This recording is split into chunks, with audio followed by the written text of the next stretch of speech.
on Facebook. My name is A.J. Rojas. I'm a friend of Vince's, so I'm going to help out with some of the questions. This is Vincent Haycock, Florence Welch. Hi. Hey. Cool. So we've just released a film for the Odyssey, like all the videos that you guys created together, so we're just going to talk a little bit about them freely and have just a nice conversation about it in front of some beautiful people here as well, and people online all around the world. Cool.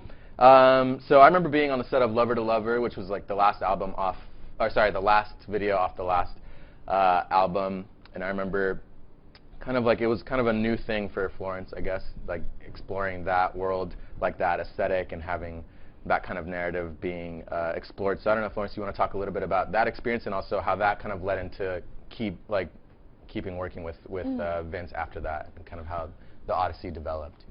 Yeah, it was interesting because I think Ceremonials had such a strong aesthetic. Like it was quite specific. It was quite grand, almost like quite like austere. It was. We were looking at a lot of like Erte and Klimt, and so it was, you know, that it was like yeah, it was kind of grand and quite glamorous. Yeah. And I think after, it's like almost like after 2 years or it was like a year and a half of like living in that world, it starts to kind of like wear you down a bit. And I think when I met Vince and he had like this little idea for Lover to Lover that seemed so simple and raw, I was really ready to do something just completely different. Because I mean, we'd done really like extravagant videos with like loads of like hair and costume changes and stuff, and I think I was just really ready to do something that was very raw. And Vince in like the doing it was a really amazing experience actually, because Vince actually didn't,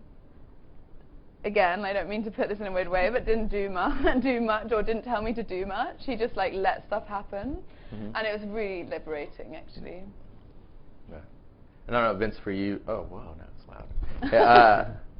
For you, like, you want to talk a little bit about how you developed the original like idea, if there was like a specific image or like a lyric or something just before each video and stuff, for the Odyssey. Well, I think that when we approached it, Florence was coming at the new album from a very personal, and I think probably all of her albums came from a very personal, but I think this one specifically being her like her third album, and being able to have like some time off and reflect on her life a little more, she came to me with very personal explanations for the song. So like when I did Sweet Nothing and Lover to Lover with her, I just listened to the track and interpreted it in my own way. But after we got to know each other and we kind of came to these songs, I was able to have a more personal insight from Florence. So I think we kicked off the conversation for the Odyssey from her explaining the real life Odyssey that she's been living through,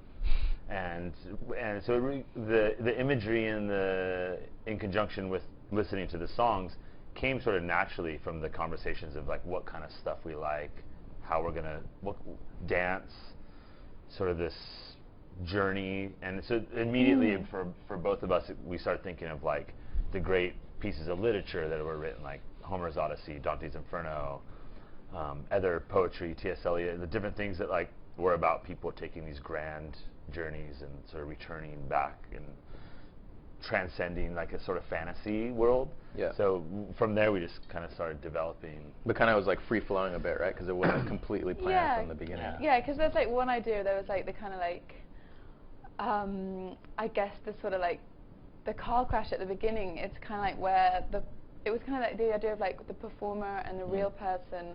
And over this year, I decided that I actually wanted those boundaries to be a lot less defined. You know, to be one person, to be the same on stage and off, to kind of be because I'd made them so far away through the process of getting famous. You get very scared, and so you build up more and more and more like walls of like to protect yourself. And over that year, I just decided like, okay, I want those boundaries to be very blurred, which brought in a lot of stuff, like bringing in a lot of stuff from my real life, like real, I'm wanting that.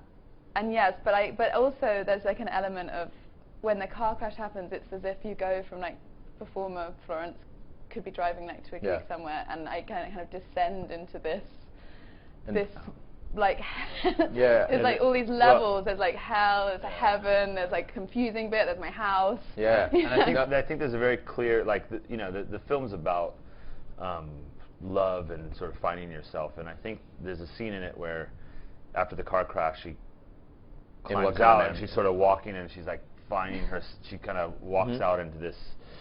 It's just a freeway overpass, but we picked a bridge because in a lot of those classic stories there's these bridges that are crossings between two worlds, and I think for me it was really about creating the Florence that the world knows when you go to a live show, and then the Florence that I had met through those videos and the stuff she had told me, and just kind of trying to find a really fantastical way to explain that in a very like personal, but yet it's so abstracted from like a personal thing because it's fantasy. Yeah.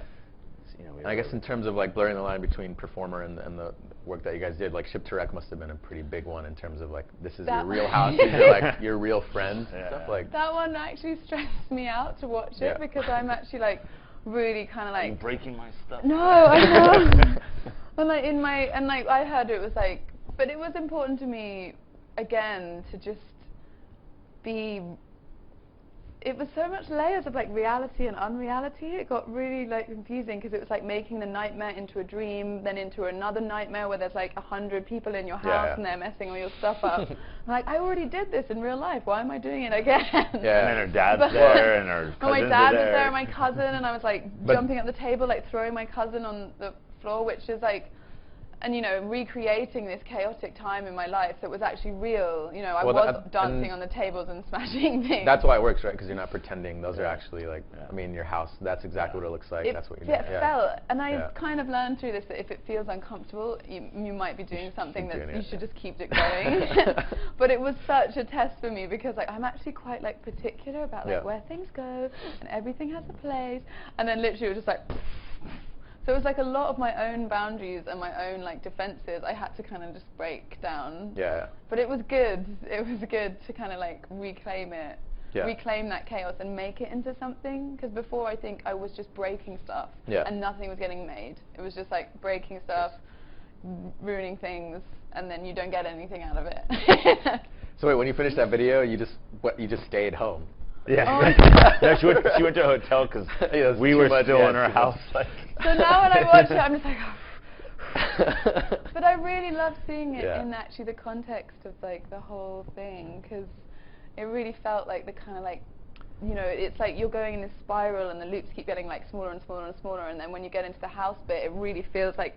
And my friend actually came up to me, my best friend from school, and she was like, I really understood. Because I thought that's what you were doing that whole year.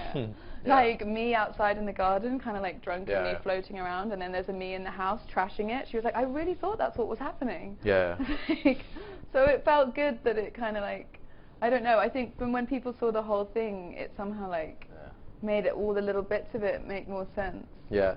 That's one of my favorites, I think, from the whole thing, and also it's probably the most like British one in some way, Well, all the little stairwells. And I feel, you feel like the kind of the old like film references too and stuff in that one. And I wonder, like in terms of environments and stuff, because you guys kind of traveled the world for this, so maybe you want to speak a little bit about how the environments like influence the films that you guys are making, or how that kind of came about. I think that because what are the different countries that you guys visited? Yeah, well, there was actually a very clear, if anything was outlined in the beginning, I think the environments were actually probably the most logical choices, because the story's based on love, and the love initiated in Los Angeles, and Florence was out there doing work, and after we initially met, she came out and played the Hollywood Bowl, which is right between the crucifix and the Hollywood sign, which is very clear lyric, and How Big, How Blue, and there's all these references to LA, so LA was like the present Florence for the story. And then we chose Mexico because we wanted something a little more like it'd become mystical or sort of interested in like James Turrell, and because again like all of these, we've been looking at a lot of like quite grand like paintings and stuff for the previous albums, and this we actually started looking at like copper colors and like earthy things, sculptural, and sculptural, structural stuff, and a lot of like religious Yeah, paintings and like bodies and forms and stuff. And yeah, and Terrell kind of has this temple that he'd built, and we were really and also like the cenotes were really important because they were said to be portals from like the living into the underworld. So that was like again like in the idea of journeying and kind of finding yourself. That was it was an important place to go. And that how beautiful dance is actually performed on a stage built by Terrell over a cenote. So it was kind of like it was the portal where it first came out was like from the underworld out, which is so the locations were actually really important. Yeah, and then I think if you go through it, LA was the base.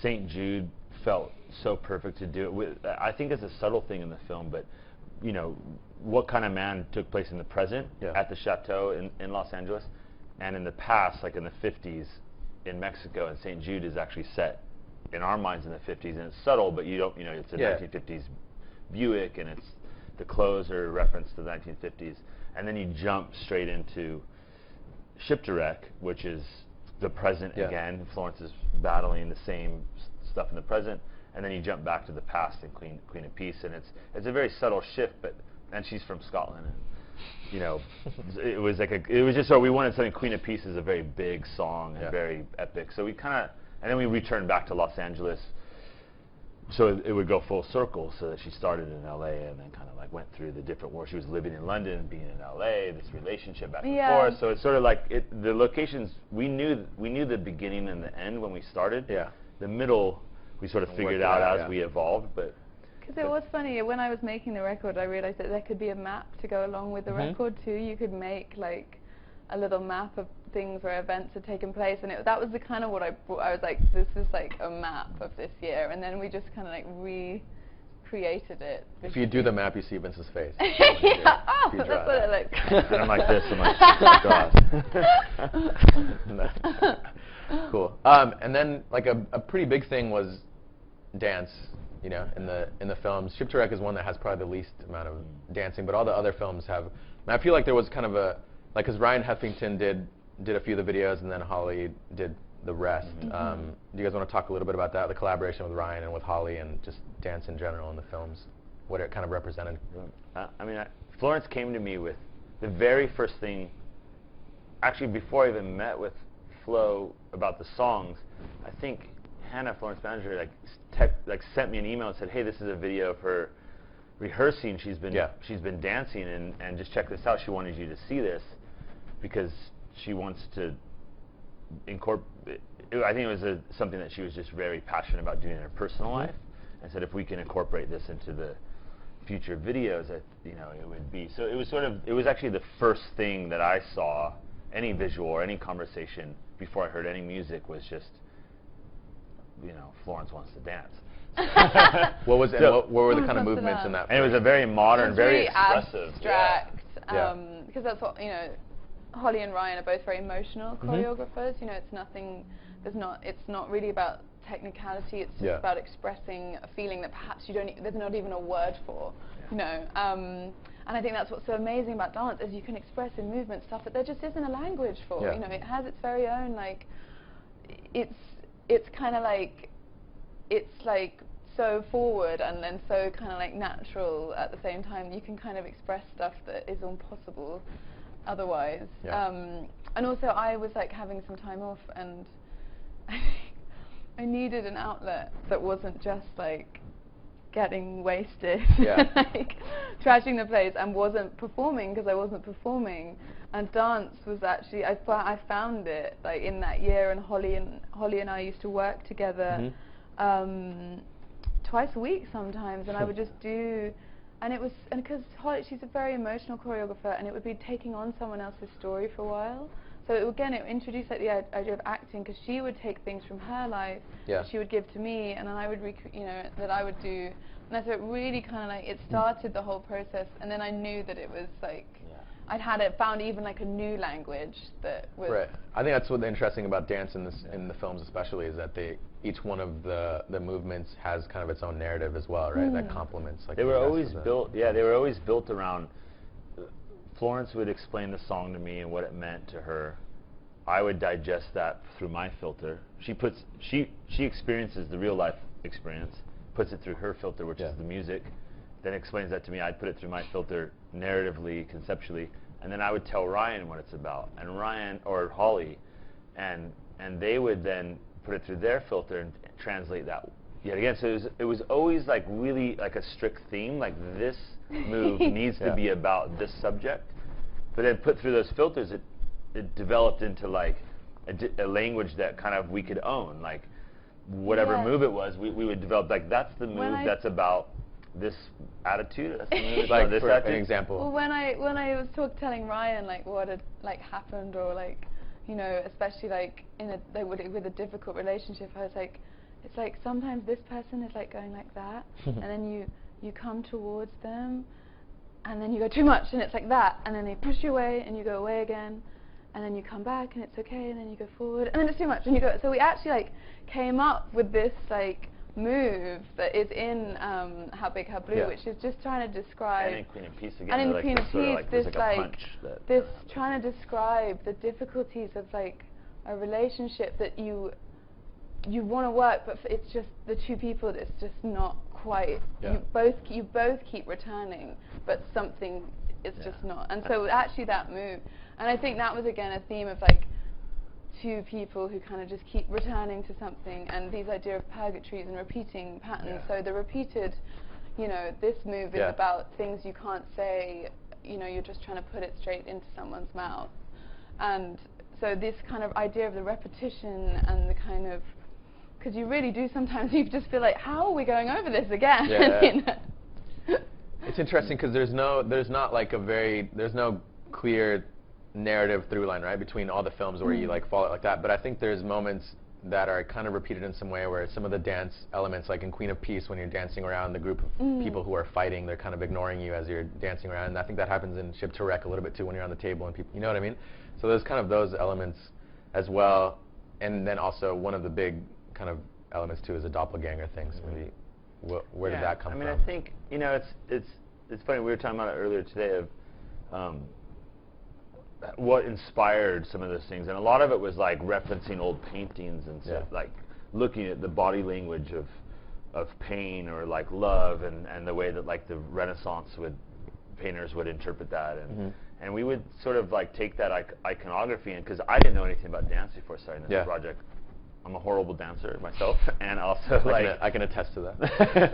And also, I hadn't really shot dance, so when Ryan was like, well, what do you want the dance to be like? I went back and did a bunch of research and came back with like Renaissance paintings and said, I want all these like men, like in Homer's Odyssey, the suitors chase, I'm blanking her name right now, but anyway, the suitors chase, there's all these men that chase the woman, and I can't remember the name. But I was trying to explain what kind of men, and I found like some Fusilli paintings, some Caravaggio paintings, and I sort of showed them to Ryan and said, like, what if it felt like this? Like, that's Florence, and there's this like, and like a lot of Dore, who did all the inscriptions for Dante's Inferno, like these men kind of coming out of the ground and just attacking her, and then she breaks through, and then in the next painting, they're carrying her very gently, and that's like where the St. Jude thing came, where the man's carrying her. So we sort of like took those emotional pieces and then created dance out of it, and then turned it back into narrative pieces, and we just it was a real experimentation. But I think thematically we were always really wanting to just be like, this moment we want to be sensitive because that's what the song is calling for. But those are the kind of the best references too, right? When it's not like this is a reference for dance, it's a totally different reference that you have to kind of like make reinterpret into your own. It's a different form. Look at this painting. Let's make this painting into a dance, rather than like looking at this dance and doing our version of a dance. You know, it's like imagining stuff that isn't dancey. And I think the fun thing though is that like I would like to think that the painter that was painting the paintings was trying to communicate the same struggle or whatever.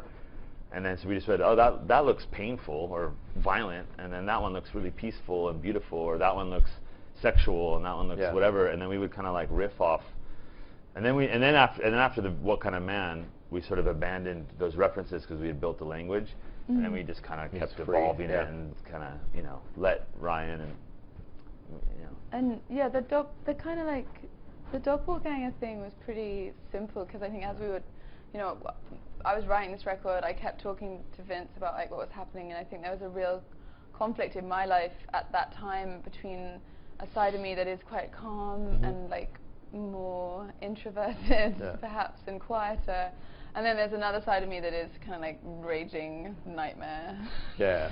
And it was like I kept getting tripped up by this other side in that year, and I really was quite conflicted as to who, you know, because I'd been touring for so long, and you know, you're just caught in this whirlwind, and when you're left to your own devices, I was really wrestling with two sides of myself at that time. And it's so interesting because I think it was like it definitely started off the beginning of the process, and of definitely of writing about a kind of like a love for another person and desperately needing a love for another person. I think as the videos evolved, even and when you introduced the doppelganger and forced me to like hug myself, it was a really emotional moment, because I think you sort of realize it was about trying to re-find a relationship with yourself. Yeah. So, which was so like, I didn't even think about that like until I was like faced with me, and even though we're kind of like fighting, then we had to hug, and it was actually very like because you think it's all about something that's outside you, and something external is going to make this better. And I think through the process of like doing the videos, you realize that actually like it's a kind of like, it was like quite a healing process, I think, having to face myself all the time and like really wrestle and fight. I remember you and Dana sitting in Delilah in that chair when you're hugging her, you're sitting there, and you guys were like falling asleep. We really you guys like grabbed each other. Like, because we've been like hitting each other, and you know. It's a lot of hitting. So it was really like, and I think it was kind of, you go and it was just trying to find some kind of like peace with something, I think, and the videos were all about like the things that you're wrestling with to try and find that, whether it was like love or something else, you know, all these demons. I was going to say it sounds so dramatic, but yeah. I can't say that it's dramatic, we had an actual demon. It was quite literal. So I guess this is the first time people have seen Third Eye. You guys want to talk a little bit about that, like how you came up with the last video, or what what that shoot was like? I think Third Eye. Well, we didn't know exactly what song was going to be the end when we started, but we knew the end was going to be Florence returning to stage. And when I started it, when I met Florence, when I first met Florence, I think I'd seen you guys play at like a festival a few years ago, but I didn't know you. I sort of saw it, festival style where you see it, and then I met her and was like, wow, it's like, there's like a polarity, sort of like these two versions of her, right? Yeah. So when we first started talking about it, we were like, let's do this thing where we'll see like kind of the real Florence. In the beginning, she's driving in a car, and she's actually dressed the way Florence dresses in the car, and then she gets in this car wreck, and she leaves behind that person, like leaves that person there, and then goes on to through this journey, and then returns back. You see Rob walk in the middle of the video, the music drops out and they walk on stage. That was always going to be the plan, was wherever we go. Rob did get a really big chair at the premiere. Yeah, he did. And I always wanted Florence to return to stage, because that's like where she's probably most confident and powerful and singular. Like when she's on stage, it's like it becomes this singular thing, like the world sort of gets put into the shadow, and she performs. So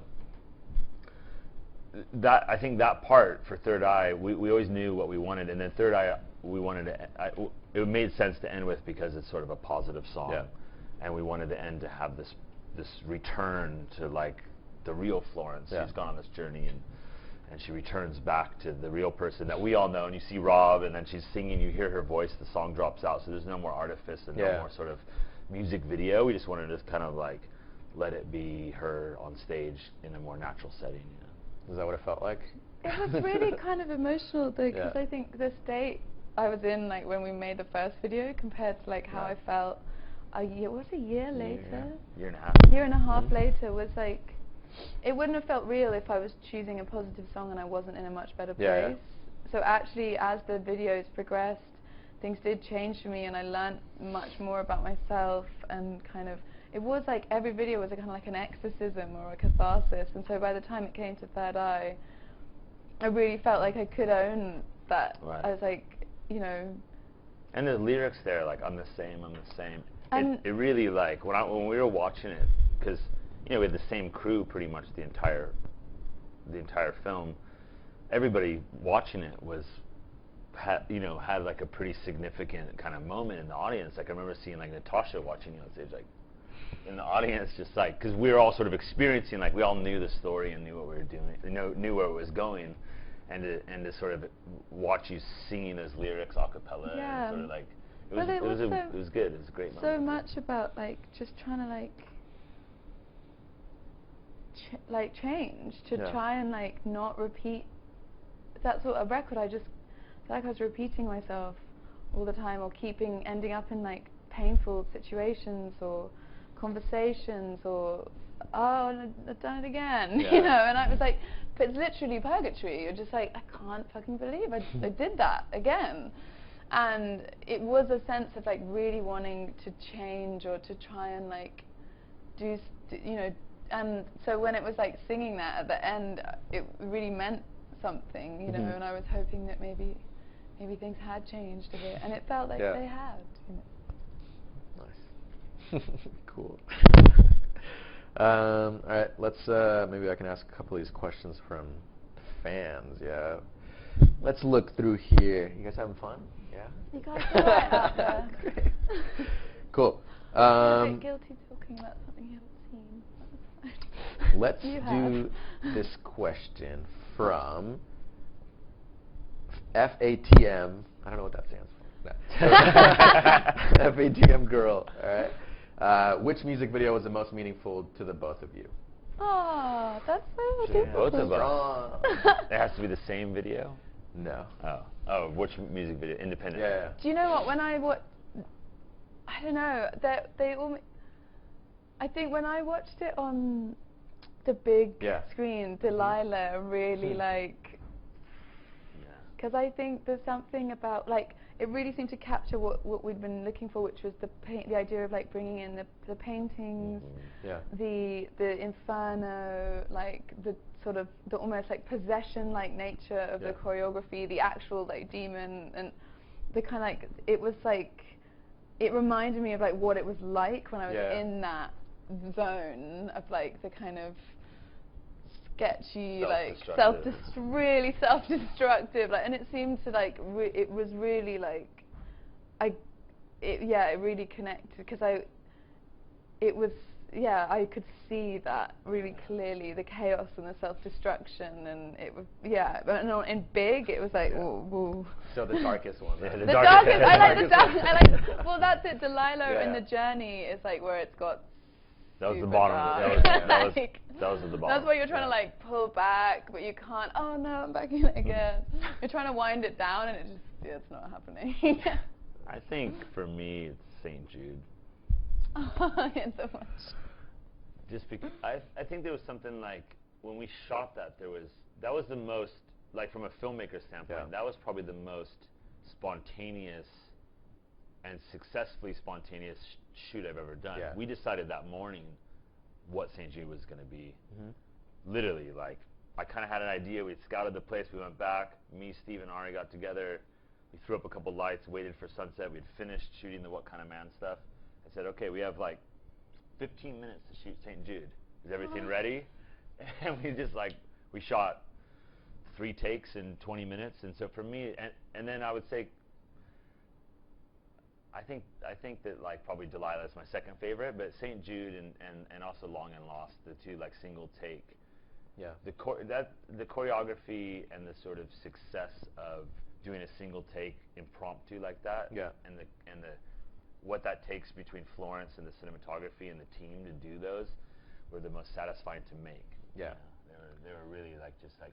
Yeah. And watching her perform and without a cut live like that in pretty extreme, like Mexico is like 100 and some degrees, it was miserable and hot, Scotland was like negative 10 degrees on a boat in the North Sea. It was moving. You know, like so. Like literally, the ferry was just charging out to sea, and I'm doing like interpretive dance, and there's a camera going around, and then I have to walk like I'm going to walk off the boat. Yeah. But it's really quite. You don't realize how much you forget about yourself, and that's the actual best thing about performance. I think is you just get to forget about yourself for that moment. Yeah, and like the thing you don't see on Long and Lost is like right when we cut, me and like a couple other people running to the front to secure Florence and the Steadicam operator so they don't go overboard, and like the gate rushing up to stop because the waves are coming, and to sort of scramble to make sure everybody's not going to drown. Like, you know, that extremity those were makes moments when I was like, I wanted to do this. I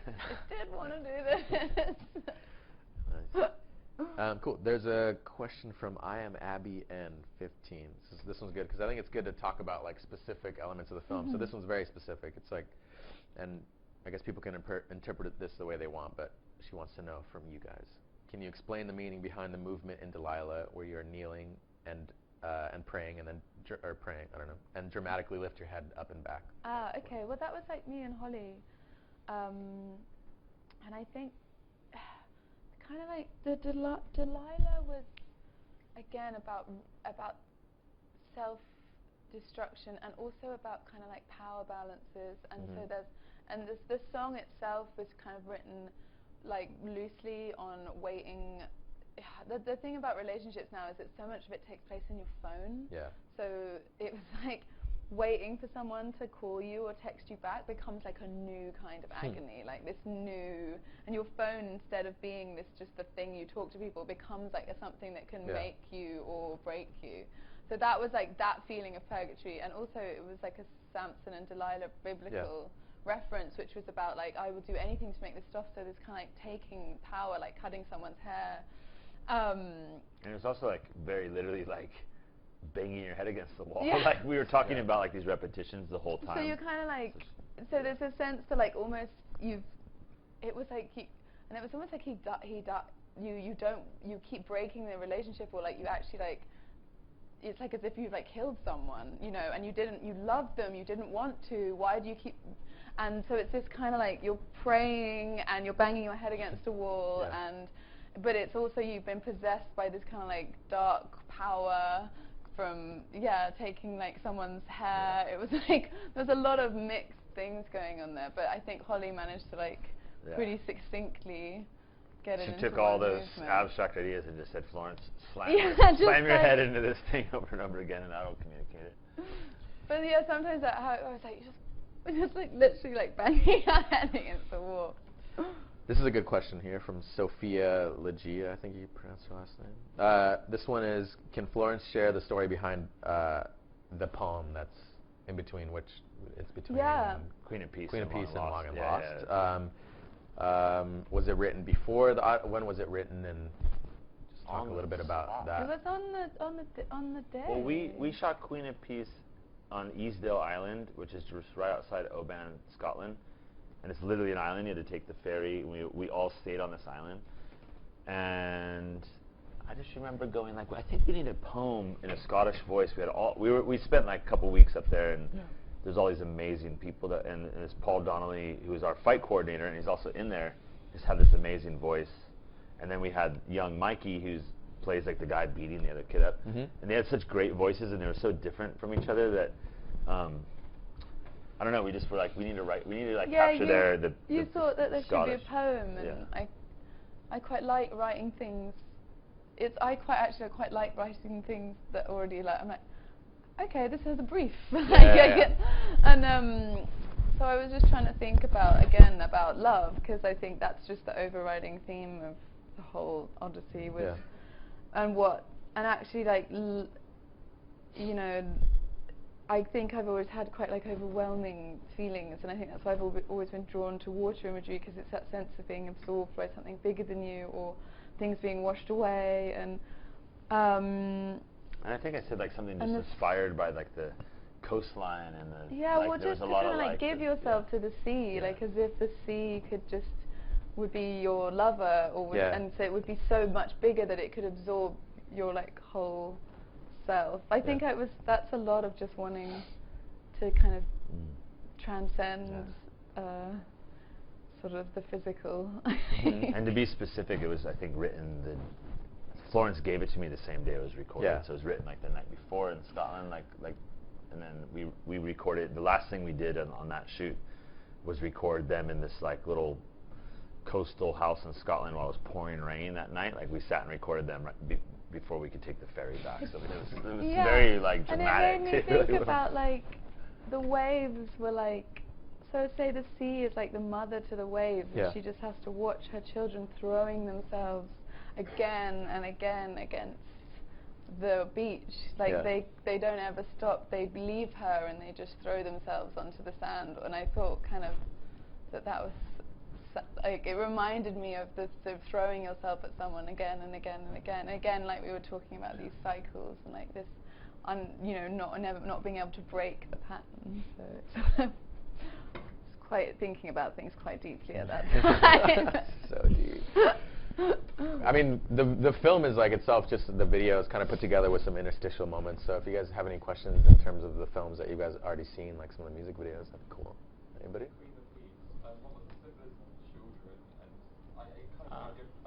In Queen of Peace? Nice question. So in Queen of Peace, what was the symbolism behind the family, the children? Kids, Well, I think that like, when we talk about, I mean, I think just to point some of the obvious things out, that Odyssey is about love.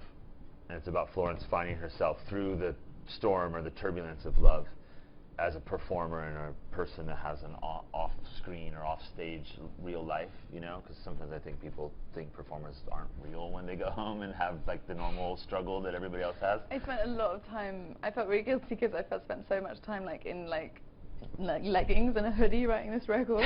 So like I was really trying to get it done, and I was like, oh, I'm really like betraying like all these clothes. I'm wearing. We didn't get that far as I was just shooting the video where it was actually like me in sweatpants. Almost. So in that context, we were thinking like the Queen of Peace and the idea of. It was a lot inspired by the song, to be honest, like the lyrics and kind of what we talked about that song was about. But then we started thinking about like youth and the idea of innocence and having, as you grow up, you sort of lose your innocence and you go through all these kind of harder processes in life, and then returning back or giving love an innocent look. Like when you're I think that girl Kate was her name, and Finn, they were like 12 or 13 or something, and like when you don't really suffer as much as a little kid. You're like, things look great and beautiful and shiny. You kind of have like maybe a less pessimistic view of the world. So I think that the idea was that she's giving back to like the youth a little bit, or letting go of things and letting the younger version of Florence just like enjoy love a little bit. And like the kid gets beat up, and she's there to like sort of. Still pretty dramatic, though. It's pretty dramatic, yeah. It's kind of like doing, because we were talking about like this idea of like finding yourself and like learning how to kind of take care of yourself even, and like learning how to, instead of like, you just like it was like your little like it was like, and it was that again was also quite emotional, because I think. So it was like doing the doppelganger, but in a different way, like even like the child. Right, I'm sure that's what you want to know if it represented her as well. It was like doing another me, but in like even a different. Instead of doing the identical you, it was doing the like the youth that's inside Florence that was And my family is my grandmother is Scottish, so it's all like Scottish on that side, so it made sense. She would have been very, very happy. Anyone else? Go ahead. I was wondering about the character, like, I think it's between Mother and Delilah, but you're sort of like in, you're sort of in like the motel and you're like sharing water. Is it meant to be Virgil, the person that you're sharing water with? Virgil, that's so good. Strong. Wait, say that again. I think it's between Mother and Delilah. Florence is sitting like in the hallway. Oh, right, with the guy, right? That she ends up killing later, right? Yeah. He's the same guy, Yeah.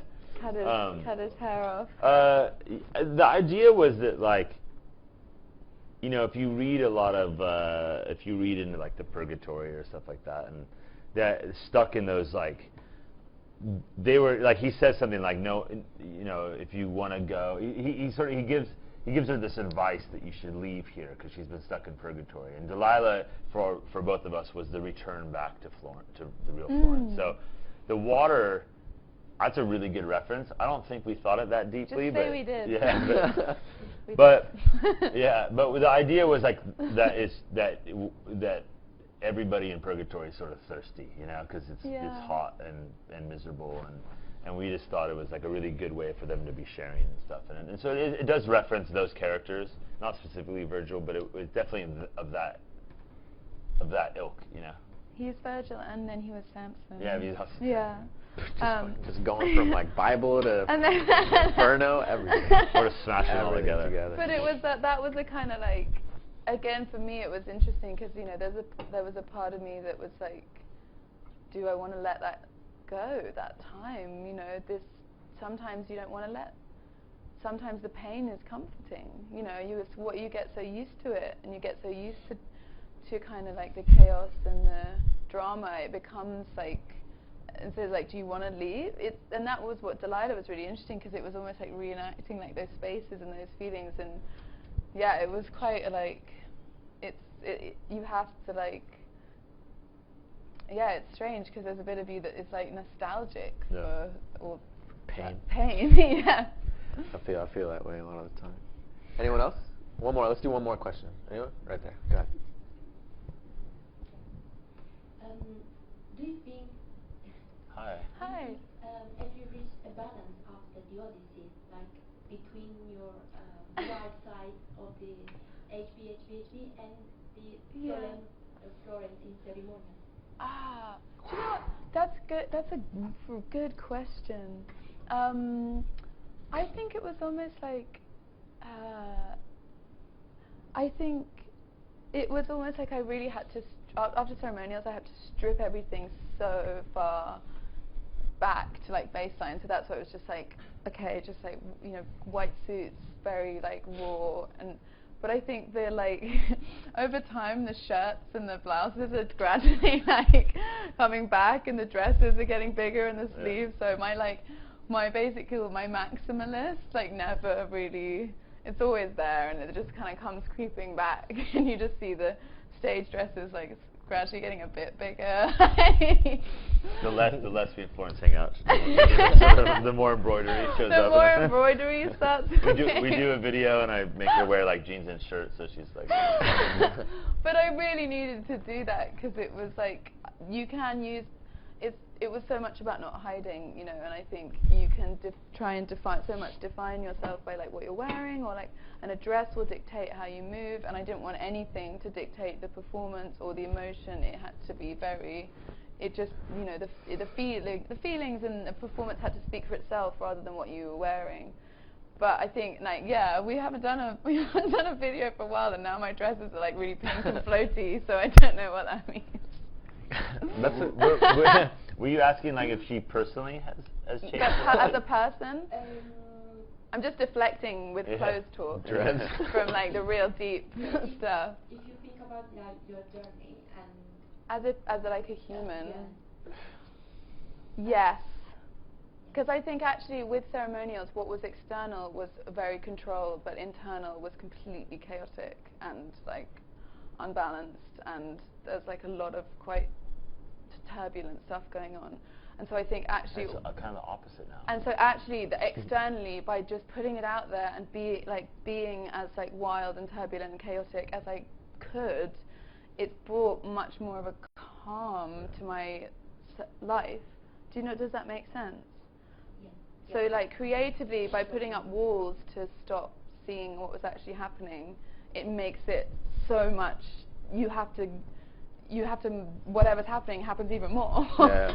And I think actually by doing, and that's why I'm really grateful to you for letting me go there, because I think it was really healing for me, genuinely, like just to be like naked and yelling, and you know, because that's how you feel sometimes. So to be able to do that. I've seen the change from an outsider's perspective. I've seen this. It's subtle because Florence has always been very nice, and loving, and warm person. She's like, it's not like she started off as evil and but it's a subtle change. But it's definitely a change for sure. And I think that anytime, actors go through this all the time. You do a role and you hear great actors saying they can't give up the role. They get off the set and they go home and they're still that character for a while. And I think that because Florence is sort of playing herself, she was able to exercise a lot of the stuff and all the and you also have to talk with 100,000 people about what you're feeling on a set, the DP, the wardrobe stylist, the makeup, everybody. You sort of get it all out to everybody, the fans, interviews, and by the time you get home, you're just like, feel pretty good. Let's watch some reruns or something. Yeah, strong. Yeah. Great. So yeah, it really Thank you. Yeah. Cool. Well, thank you guys. Thank you. I guess I don't know if there's anyone you guys want to thank personally. I guess now. Wow. You go first. Well, I'm so grateful to you for that we we just work with so many amazing people, and they gave up they gave up a year and a half of their lives to do this, and my management and label, you don't really get that kind of support, and they really just were fully there for us the whole way. I think in my career, I've never really had a project where everybody was on board 100%. So I'd like to just thank Park Pictures and Love Management and the crew, especially the crew, Steve Annis and Ari Robbins and Holly and Ryan, and to all the fans who was just there from the, it was definitely a change, and it was a new way of perhaps looking at the music, and a new way of, and actually people were so supportive and really embraced it, and no one was like, more props. And Florence for giving up so much of her personal life for us to create some artwork. But I think we're all indebted to Facebook. Thank you to Facebook so much. Thanks, guys. Cool. Thanks. Thanks. Great. Thank you. Welcome to Facebook.